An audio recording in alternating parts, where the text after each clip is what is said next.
Justice Gone Haywire consists all of American stories, except for the first one. The first one goes back 500 years. And it's called Queen Katherine Howard and Her Defense. And it also goes across the pond to Tudor England. And I think it makes a better, maybe because it makes a better story, more interesting movie. She's always portrayed as well, she was young. She was the youngest of Henry VIII's 6 wives. But she's always depicted as giddy. In fact, that's one thing everybody, so many of her biographers call her giddy, reckless.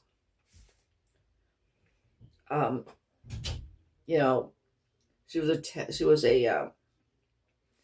a silly, hedonistic, live for the moment sort of person who, got caught up in, first in premarital adventures and then in an adulterous relationship with Thomas Culpeper. There's actually some fairly solid reasons, and Tudor scholarship is actually tending to move in this direction, to believe that the relationships she had prior to marriage were exploitive by the men, exploitive of her, that she was actually young. She was quite frankly a child, quite possibly. She may have been as young as 11 years old when Henry Mannix took advantage of her. She may have been forced by Francis Dereham. So she was not really the sexual adventuress that she's usually depicted as being. And she may not have committed adultery with Thomas Culpeper at all, nor was she necessarily swooning and mooning over him either. The evidence is far more confusing and confused than many people believe it was.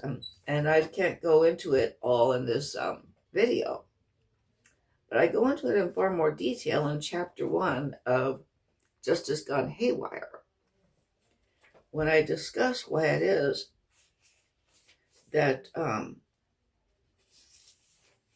some Tudor scholars believe that she was like her cousin before her, the victim of a frame-up.